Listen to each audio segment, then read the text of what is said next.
after not knowing which marinas were cheapest and stuff, so we just anchored.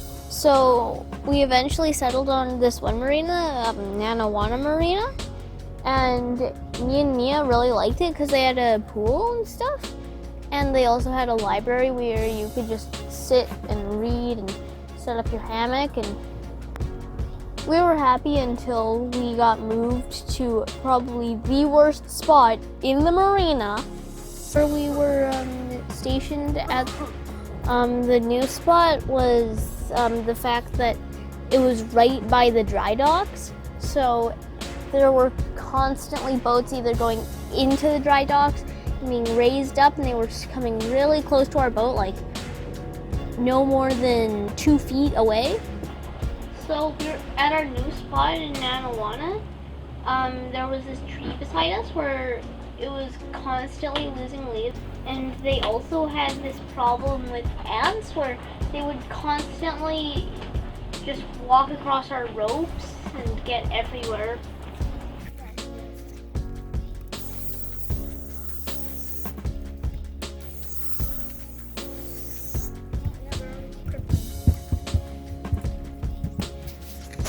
Oh, they're falling.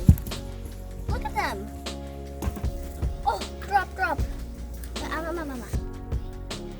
We've arrived at Jasper's tree fort. So you can see this tree is wonderful for tree forting. The canopy of leaves is only on the outer edge, which leaves all the branches open and yet shady.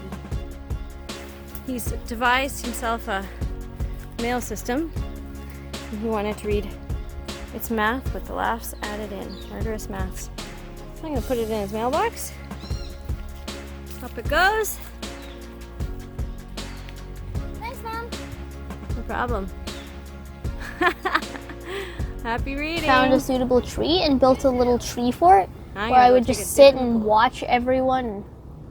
It had really good Wi-Fi too. Jasper's all set up, including Wi-Fi. Wi-Fi is awesome. That's how you catch it. Whoa. It's so rainbow. If only I could catch it. Yeah, I think we got it.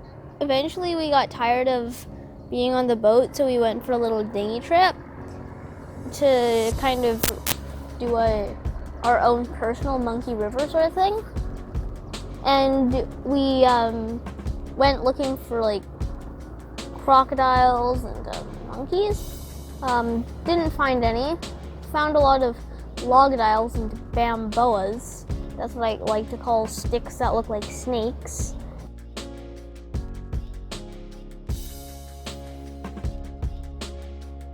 We found this jungle marshmallow on a tree, and we remembered from our tour on Monkey River that these are what Percy called jungle marshmallows, and they taste so good, and we love them so much now, so we picked some for ourselves.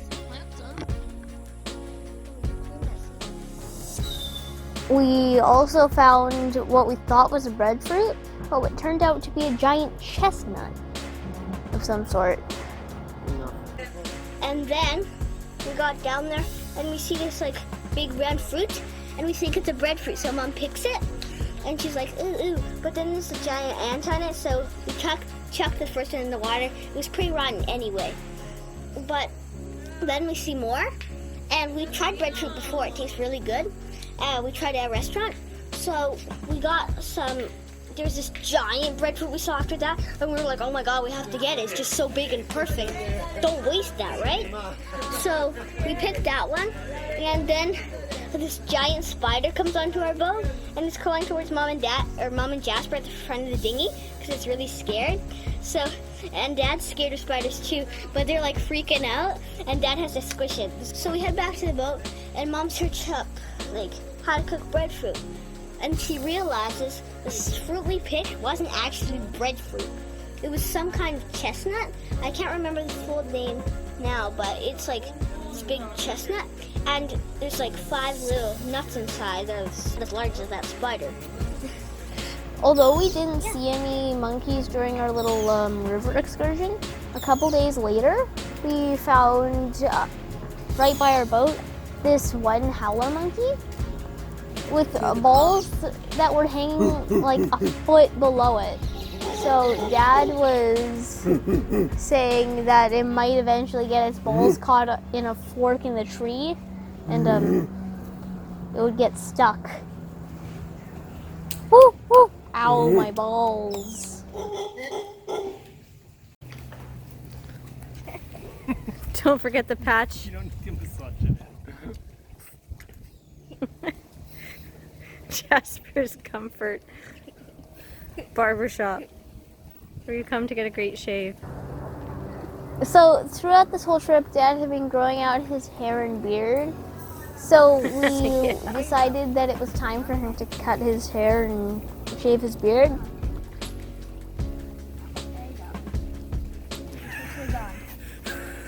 Yeah, it looks like you're missing a tooth. You look like Jajo. It looked kind of like he was growing an afro, like a tiny afro.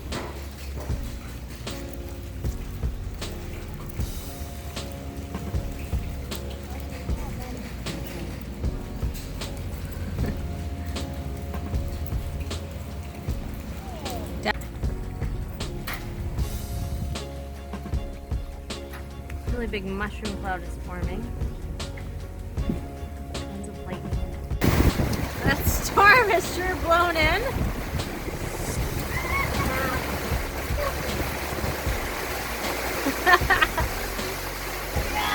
You can hear it on the tin roof. Oh, imagine being in the bathroom. It sounds so hard hit. Storm is now intensified.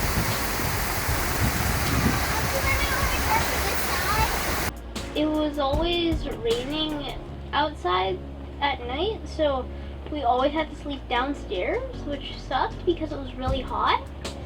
And upstairs was really wet. So eventually one day I wanted to sacrifice Mia to the gods so that we could have a night where it wouldn't rain.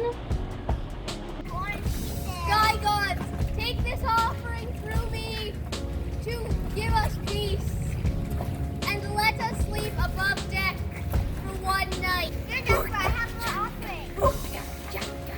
Mom and Dad wouldn't let me, so I had to make do with an orange as my sacrifice. I think it worked. Thanks for watching. Be sure to tune in next time as we head inland to Guatemala and Guatemala City to pick up our car and start our road trip. Be sure to comment. We really appreciate your comments and they help us make better videos. Yeah.